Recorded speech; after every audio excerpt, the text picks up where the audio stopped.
I suspected my wife was planning a divorce, so I moved my assets. 2 weeks later, she filed and backtracked when her plan backfired. Before watching the video, I ask you to like this video, subscribe to the channel, and write any comment. The most interesting comment will be included in the next videos. Thank you to each of you. Enjoy watching. I'm Ethan, 35 years old, male. And I swear I knew something was off with my wife, Claire, 32, female, long before she ever said the word divorce. It started with the little things. Her pulling away from me at night, no longer bothering to ask how my day was, those long stretches staring at her phone with this faint smirk like she was somewhere else entirely. At first I chalked it up to stress. Claire's always been the type to overthink finances, always running numbers in her head, calculating bills, expenses, the future. I figured maybe she was just anxious, maybe she was going through something she didn't want to dump on me. But then I started catching her slipping in comments. Like one night over dinner, she goes, "You know, if anything ever happened between us, I think I'd be okay. I've been doing a lot of research about legal stuff." She laughed after, like it was a joke. But her eyes stayed cold. That was the first real chill down my spine. I grew up around men who got screwed in divorces. My uncle lost his house, his pension, and most of his savings after his wife blindsided him. My mom used to say, men never see it coming until the knife's already in their back. That phrase started echoing in my skull every time Claire would disappear into the bedroom to make a call, or when she suddenly had girls' nights twice a week that left her coming home reeking of wine and perfume that wasn't hers. And then there was Jake. He was just a friend, she said. Jake, 38, male. I'd never met him, never even heard his name until a few months back, and suddenly he was in every other conversation. Not with me. No, she never mentioned him directly to me, but I'd hear her on the phone in the kitchen, whispering, laughing low, and once, clear as day. "I don't know, Jake. I think I can get a good deal if I play it right." That was the night I decided I wasn't going to be anyone's fool. The very next morning I went to my mother's house. She's old school, widowed, and trusts me more than anyone. I sat her down and told her everything, even the paranoid-sounding bits. She didn't even blink, just nodded and said, "Move what you can. Put it under my name. Don't wait until she makes her move." So I did. Every account I could, every asset that had my name on it, transferred, shifted, secured. I even moved my car title. It felt sneaky, like I was doing something wrong, but at the same time, I felt like I could breathe for the first time in months. If Claire wanted a war, at least I wasn't going in unarmed. And still, every night she grew colder.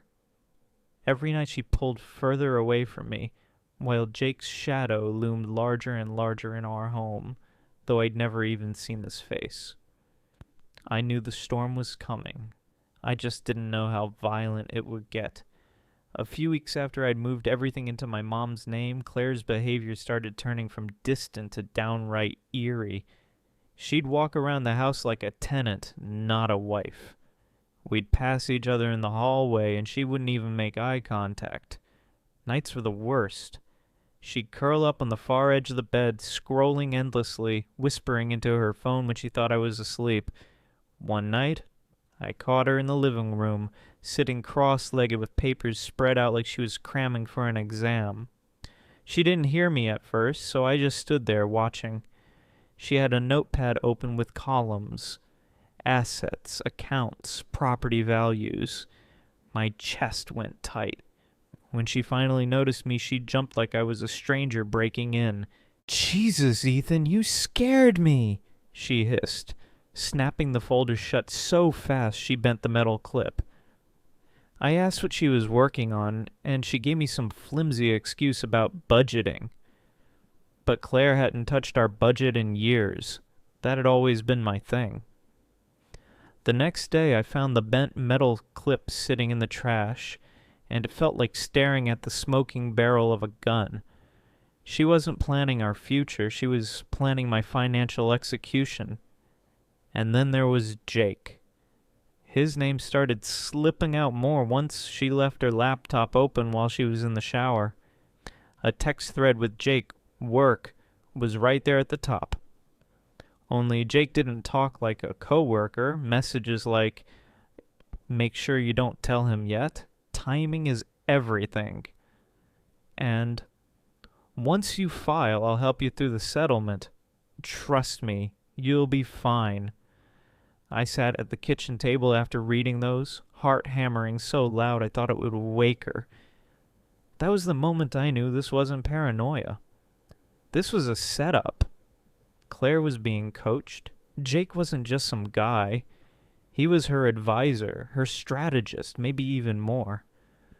From then on, I started acting. I played the fool. I made sure she thought I was still oblivious, still plodding along, unaware of the knife she was sharpening behind my back. Meanwhile, I was meeting with my lawyer, quietly laying out the steps I'd already taken. Assets moved, accounts secured, documentation ready. My lawyer told me I basically outmaneuvered the playbook most cheating spouses try to run, but that didn't stop Claire from tightening the noose. She started picking fights over stupid things. Why I hadn't folded the laundry, why I was late coming home, why I seemed distracted. Once she threw a glass across the kitchen because I didn't answer fast enough when Jay asked what I wanted for dinner. Shards everywhere. She stood there crying, then screaming, then crying again.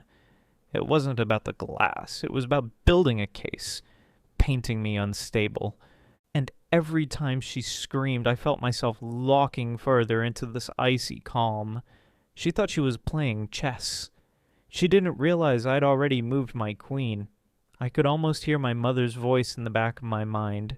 Don't let her take you by surprise. Make her show her hand first. And I knew. It was only a matter of time before Claire said the word out loud. It happened on a Wednesday night, of all nights. Middle of the week, nothing special, except Claire came home with that weird, rehearsed calm in her face. She set her bag down gently, too gently, like she was about to deliver bad news she'd already made peace with. We sat at the dinner table in silence for maybe 5 minutes. I was eating leftover pasta. She wasn't eating at all, just tapping her fork against the plate like a ticking clock. Finally, she looked me straight in the eye and said it. Ethan, I think we should get a divorce. Just like that. No tears, no shouting, just clinical. Like she was reading from a script. For a second, all I could hear was the hum of the fridge. My throat was dry as sandpaper, but I forced myself to stay still, to not give her the reaction she wanted. Divorce, I repeated, keeping my voice flat. She nodded, almost relieved.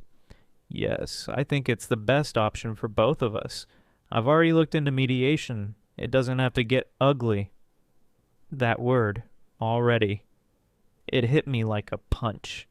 She wasn't just thinking about this. She'd been planning it step by step, probably with Jake whispering in her ear, telling her what to do, how to say it, how to get the most out of me. I leaned back, studying her. You've been thinking about this for a while, huh?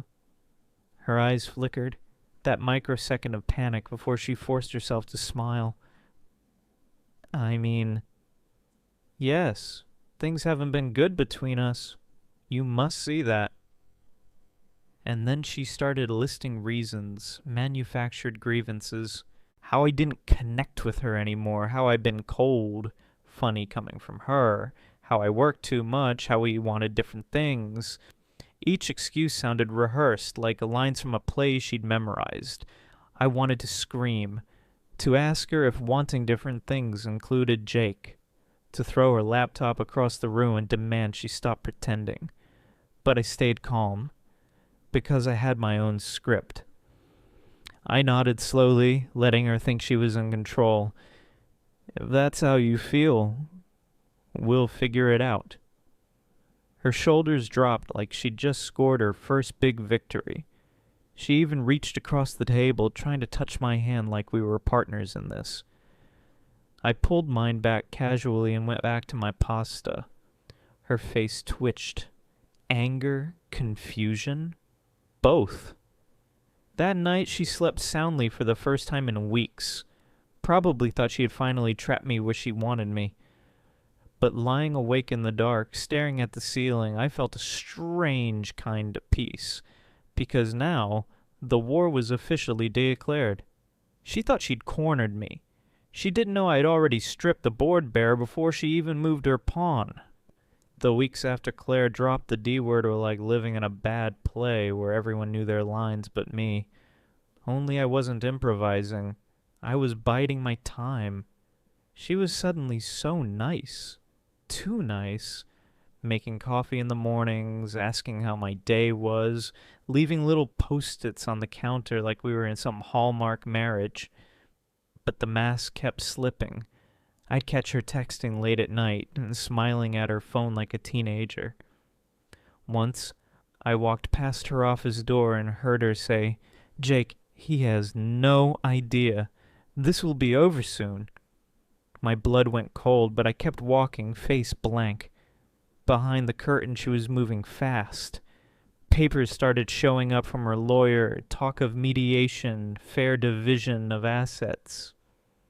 She'd drop phrases like community property and spousal support into casual conversation like she was testing me. One night she actually said, "You know, Ethan, I've been reasonable about this. I'm not asking for everything, just what I deserve." I wanted to laugh in her face. "What you deserve? You mean the house I built from the ground up? The savings account I bled weekends and holidays to fill? The car you drive that's in my name?" But I kept my poker face. Just nodded and told her we'd let the lawyers figure it out. What she didn't know, couldn't know, was that my lawyer already had everything locked down. My mother was technically the owner of every major asset. The house, my investments, even my truck. The accounts Claire thought she was going to bleed me dry with already transferred months before she ever worked up the nerve to say divorce. The night before mediation, Claire tried one more power play. She stood in the kitchen, arms folded, fake concern painted across her face. "I don't want this to get ugly, Ethan. If you just agree to what my lawyer suggests, we can stay friends through this." Friends. She actually said that, with Jake coaching her from the sidelines. I just smiled. "Of course, Claire, whatever's best." She went to bed looking smug, like the cat who caught the canary. But me? I sat in the dark living room, calm for the first time in months, because tomorrow was the day she'd find out her carefully rehearsed heist was already over before it began. I couldn't wait to watch her face when the truth landed. Update first off. Holy hell. I didn't expect my original post to blow up like it did. I stayed up half the night scrolling through the comments. And I've gotta admit, some of y'all had me laughing in the middle of my train wreck of a life. Special shout out to the guy who said I should sell everything for $1 to my mom and leave Claire with a coupon book. Tempting, man, tempting. Others told me to burn her clothes, slash Jake's tires, or put up a billboard outside her office. Nah, that's not my style. I don't need a mugshot to add to my problems. But the advice that stuck was the same over and over. Stay calm, stay smart. Let her hang herself with the rope she's already braided. And guess what? Mediation happened. We sat across from each other at that sterile little conference table, her and her lawyer on one side, me and mine on the other. Claire walked in with her hair done, nails perfect, looking like she was auditioning for sad but dignified ex-wife. She wouldn't look at me, but she kept whispering to her lawyer like she had an ace up her sleeve. Her lawyer started in right away about division of assets, our house, our savings, the cars, even my retirement. He spoke like it was a done deal, like all of it was already half hers. That's when my lawyer leaned back, slid a folder across the table, and said calmly, "Actually, these transfers took place months before a divorce was ever on the table. Here's the documentation." I swear I watched Claire's face crack in real time. She turned to her lawyer with this wild, frantic look like, "You told me this would work." The lawyer's face went pale. He stammered something about reviewing further, but it didn't matter. The dates were right there in black and white. Every major asset had been moved to my mother's name well before Claire ever uttered the word divorce. The silence in that room? Deafening. Claire broke it first. She slammed her water glass down so hard it spilled, jumped up and hissed, "You tricked me." Her lawyer tugged at her sleeve, whispering for her to sit down, but she was gone, storming out of the room, door slamming hard enough to rattle the blinds. I sat there, hands folded, heart steady. For the first time in months, I wasn't the one who looked blindsided. Later that night, she tried damage control, texted me this rambling message about how we could still find a compromise and how she didn't want things to turn nasty. But I could feel the panic bleeding through every word. She knew her plan had blown up in her face. And me. I just sat back in my chair reading her comments, sipping a beer, thinking, the storm's not over. But she just lost her umbrella. Claire did not take the loss quietly. The day after mediation, she went nuclear. I came home from work to find one of my tires slashed, shredded clean through. Claire was standing in the driveway, phone in hand, crying loud enough for the neighbors to hear. "You ruined my life, Ethan!" she screamed, voice cracking. A couple people peeked out their windows, pretending not to stare. I didn't take the bait. I just called a tow truck, filmed the tire for evidence, and went inside. But inside? The chaos followed. She'd come back into the house when I was gone, ransacked drawers, pulled photo albums out and left them scattered, even cracked one of the picture frames from our wedding. Shards of glass on the carpet like some kind of metaphor she wanted me to step on. Then the smear campaign started. She hit social media first. Long posts about emotional neglect, about me being controlling, cold, the reason she had to leave. She tagged mutual friends, trying to paint herself as the brave, heartbroken victim. And for a minute, it worked. I got texts from people asking what I'd done, why I was being so harsh. Until one of my oldest friends, God bless him, sent me screenshots, messages between Claire and Jake. There it was, plain as day. "Once mediation's over, I'll move in. He won't be able to touch us financially. Just hold strong. Make sure you bring up how he isolates you. It'll look good in court." "Don't worry, babe. This is all the part of the plan." Seeing those texts was like a punch in the gut and a breath of fresh air at the same time. Betrayal, yeah, but also vindication. Proof she wasn't just unhappy. She was orchestrating this whole circus with Jake pulling strings behind the curtain. My friend didn't just send them to me. He shared them with a couple of our mutuals, and you know how fast that kind of thing spreads. Suddenly, Claire's little sympathy posts weren't getting likes. They were getting comments, people calling her out, people asking who Jake was. That weekend, she showed up at my mom's place, where I was staying temporarily, banging on the door, mascara running, shouting about how I'd turned everyone against her. My mom, bless her iron spine, opened the door just enough to tell her, "You did that yourself." Then she shut it in her face. Watching Claire stumble back down the driveway, screaming into her phone, was the moment I knew she was unraveling. She hadn't just lost the settlement. She was losing her audience. Update 2. I didn't think things could spiral faster, but wow, Claire's mask is gone, and people are finally seeing what I've been dealing with. After my last post, I got a ton of DMs. Some of you were savage, like the guy who told me to send Jake a thank you card for coaching Claire straight into self-destruction. Honestly, not the worst idea. Others warned me she'd double down now, that her reputation was cracking, and you were dead right. Here's what's happened since. Remember those leaked texts with Jake? They didn't just circle our close friends. They exploded. One of Claire's own friends shared them in a group chat she's part of, and boom, her whole circle saw the receipts. Suddenly, the girl who was parading around as the wronged wife got exposed as the manipulator scheming with another man. She tried to spin it, of course, posted this teary-eyed selfie about fake screenshots and cyberbullying. But the timestamps matched. The writing style was unmistakable, and the people who'd known her long enough recognized the tone instantly. Comments started rolling in. Claire, stop lying! We have seen this before. You really thought you could get away with this? It got worse.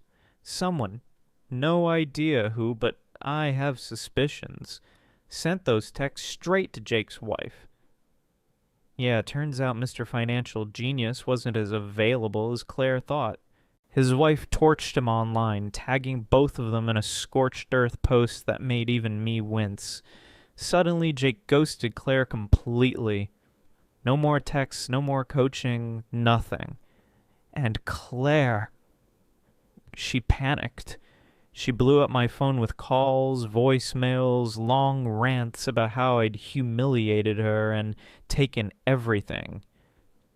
At one point, she showed up outside my workplace, screaming in the parking lot, accusing me of ruining her life. My boss had to call the security. I was mortified, but at the same time, a little vindicated. People saw her meltdown with their own eyes. No more, maybe Ethan's the cold one. Even her family is pulling back. Her own sister messaged me apologizing for believing Claire's version of events.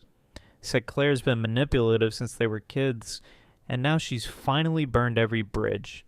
So here I am, sitting with my mom, scrolling through Reddit, reading her comments, realizing just how close I came to losing everything if I hadn't trusted my gut.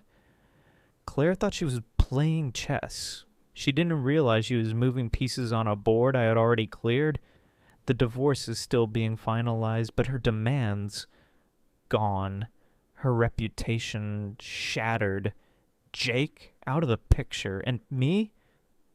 For the first time in months, I can breathe.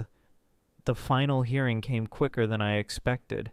Months of chaos, screaming, and shattered glass all boiled down to one quiet courtroom with dull beige walls and a judge who looked like he'd seen it all before. Claire sat 2 rows ahead, shoulders stiff, hair pulled back so tight it looked painful. No Jake this time. He'd vanished completely after his wife's scorched earth expose. She didn't even have her old friends with her. Just her lawyer, flipping through paperwork like he already knew it was a lost cause. The judge asked the usual questions, confirmed the paperwork, and then started listing the settlements. Property? Already transferred. Accounts? Empty on my side, full under my mom's name. Cars, same deal. Claire's lawyer tried to argue intent to deceive, but the dates didn't lie. I had moved everything months before divorce was ever filed. Legally clean and ironclad. Claire's face... God, I'll never forget it. She went pale, then red, then pale again, like she couldn't decide if she wanted to faint or explode. When the judge announced there was nothing to divide, no spousal support, no claim she could stick, she let out this guttural, "What?" that echoed in the room. People actually turned their heads. The judge banged his gavel and told her to compose herself. That was it. 4 words sealed it. Divorce granted. Case closed. When we walked out, she followed me into the hallway, tears streaking her face, voice shaking between rage and desperation. Ethan, you can't do this to me. Everyone thinks I'm a monster. I have nothing left. You ruined me. I stopped, looked her dead in the eye, and said the only thing that felt true. No, Claire. You ruined yourself. Then I walked out into the sun, leaving her sobbing against the wall like a shadow of the woman I once knew. Since then, the dust has settled. Word about the text, the affair, and her meltdown spread through our circle like wildfire. Friends she used to host wine nights with don't answer her calls. Even her family keeps her at arm's length. Jake's name has become a curse in her mouth. And I hear through the grapevine she's struggling to even keep her job after showing up late too many times. Mascara streaked and shaking. Me! I'm rebuilding. It's quiet and it's lonely some nights, but it's honest. My mom has my back. My friends know the truth. And most importantly, I walked out with my dignity, my assets, and my sanity intact. There's a box in my garage. Old wedding photos, her notes, little mementos I haven't burned yet. Every once in a while, I catch myself staring at it, wondering how we went from forever to scorched earth. Then I remember the sound of her whispering Jake's name in our kitchen, the way she thought she could outsmart me while planning my downfall. And I feel nothing. Just relief. Claire thought she was writing my ending. She didn't realize she was only scripting her own. If you liked the video, subscribe to the channel and like it. You can also watch more shocking stories in the playlist.